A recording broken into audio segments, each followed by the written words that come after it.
আসসালামু আলাইকুম। Pinnacle training ইনস্টিটিউটের পক্ষ থেকে সবাইকে স্বাগতম। গত ক্লাসে আমরা কিভাবে টেক্সট এডিটর ইনস্টল করব সেই বিষয়টা দেখছি।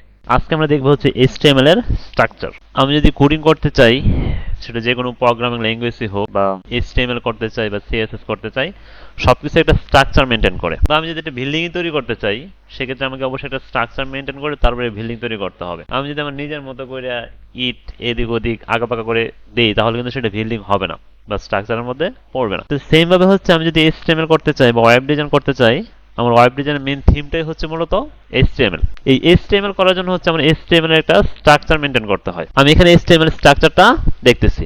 HTML এর ফুল মিনিং হচ্ছে হাইপারটেক্সট মার্কআপ ল্যাঙ্গুয়েজ। HTML এর স্ট্রাকচার যদি দেখি, তাহলে ফার্স্টে আছে ডক টাইপ HTML। এইটুকু HTML এর আপডেট ভার্সন বা HTML5 এর। এখন HTML লিখতে চাইলে আমার দুই ধরনের ট্যাগ ইউজ করতে হয়। একটা ওপেনিং ট্যাগ, আর একটা ক্লোজিং ট্যাগ। এটা খুব ইম্পর্টেন্ট। আবার কিছু ট্যাগ আছে সিঙ্গেল ট্যাগ, এগুলো ভিন্ন, সেগুলো শুধু ওপেনিং ট্যাগই হয় বা সিঙ্গেল। এখন আমি যদি ট্যাগের বিষয়টা উল্লেখ করি, তাহলে দুই ধরনের tag opening tag, closing tag. Opening tag এই গ্রেটার দেন, লেস দেন, এই দুইটা দ্বারা ওপেন করছি আমি। এখন এটার ভিতরে যে কোনো কিছু হইতে পারে। আমার পি হইতে পারে, বি হইতে পারে, HTML হইতে পারে, বডি হইতে পারে। যা অ্যাড করব তাই হবে ওপেনিং ট্যাগ। এখন একটা ট্যাগ ওপেন করার পর অবশ্যই আমাকে ট্যাগটা ক্লোজ করতে হবে। ক্লোজ করব কিভাবে? Less than, slash, greater than. এই আমার ক্লোজিং ট্যাগ। এখন যদি আমি এখানে পি দেই আর এখানে যদি পি দেই, এখন এই ট্যাগটা আমার কমপ্লিট হয়েছে। আমার যদি কোনো ট্যাগ ওপেন করি, অবশ্যই ট্যাগটা আমার কি করতে হবে? ক্লোজ করতে হবে। এই ছিল ওপেনিং ট্যাগ, এই ছিল ক্লোজিং ট্যাগ। এখানে S1ও হইতে পারে। S1 heading. এগুলো আমরা পরবর্তী সময়ে ট্যাগগুলো বিস্তারিত জানবো। S1। এখন আমি যাই লিখি সবকিছু আমার এই ট্যাগ মেনটেন করে ট্যাগের ভিতরে লিখতে হবে। এখন দেখি যে HTML এর স্ট্রাকচারটা কিরকম। এটা HTML এর স্ট্রাকচার। HTML দিয়ে শুরু হয়েছে ওপেনিং ট্যাগ। এটা HTML এর ক্লোজিং ট্যাগ। HTML এখানে ওপেন হয়েছে, এই HTML এখানে শেষ হয়েছে। এর বাইরে কিন্তু আর কোনো HTML কোড নাই বা হবে না। তারপরে যদি দেখি, HTML এর দুইটা পার্ট আছে। একটা হেড, আর একটা বডি। একটা কি? একটা হেড, আর একটা বডি। এখন হেডের মধ্যে আমার টাইটেল থাকবে।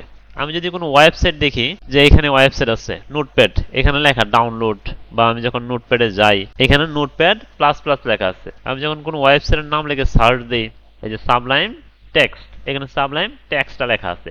এই যে সাবলাইম টেক্সটটা লেখা, এইটুকু আসছে মূলত আমার এই টাইটেল। এই টাইটেলের মধ্যে আমি যা রাখবো তাই এখানে শো করবে। তারপরে যদি আবার ওয়েবসাইটে যাই, যাওয়ার পর আমি দেখব যে ভিতরে কন্টেন্ট আছে।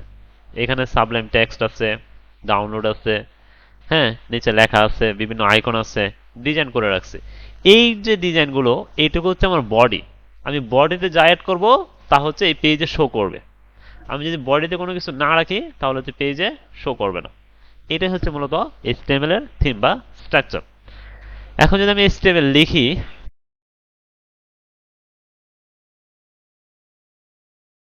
এই টাইটেল এখানে দেওয়া আছে ডকুমেন্ট। আমি ডকুমেন্ট রিমুভ করে দিলাম PTI, কন্ট্রোল S দিলাম। দেওয়ার পর আমি যদি ফাইলটা রান করি, এই যে এখানে নাম চলে আসছে কি? PTI। চাইলে আমরা এখানে যে আইকন আছে, আইকনটাও চেঞ্জ করতে পারবো। সেগুলো আমরা যখন CSS করব বা আস্তে আস্তে যখন প্রজেক্ট করব, তখন আমরা বিস্তারিত জানতে পারবো। এই যে নাম দিচ্ছি কি, টাইটেলের নাম দিচ্ছি, আমার নামটা চলে আসছে। কিন্তু আমি তো বডিতে কোনো কিছু অ্যাড করি নাই। আমি যদি কোডে যাই বা এডিটরে যাই, এখানে দেখেন আমার বডি সম্পূর্ণ কি? ফাঁকা। এই যে বডিটা ফাঁকা।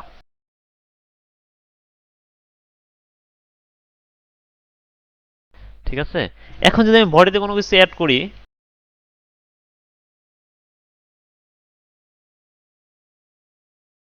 পিনাকল ট্রেনিং ইনস্টিটিউট দিলাম, কন্ট্রোল এস দিয়ে সেভ করব। যদি ব্রাউজারে গিয়ে রিলোড দেই, আমার পিনাকল ট্রেনিং ইনস্টিটিউটটা বডিতে চলে আসছে। আশা করি বুঝতে পারছেন। তো নেক্সট ক্লাসে আমরা পর্যায়ক্রমে প্রত্যেকটা স্টেপ বাই স্টেপ একটা ওয়েবসাইটে কি করতে হয়, কি কি করা যায়, ডিজাইন কিভাবে করতে হয়, CSS কিভাবে করতে হয়, আমরা দেখব। তো আমাদের নেক্সট ক্লাস হবে ট্যাগ, যে আমরা কি কি ট্যাগ ইউজ করতে পারি বা অ্যাট্রিবিউট ইউজ করতে পারি। তো আজকে এই পর্যন্তই। সবাই ভালো থাকবেন, সুস্থ থাকবেন। আসসালামু আলাইকুম।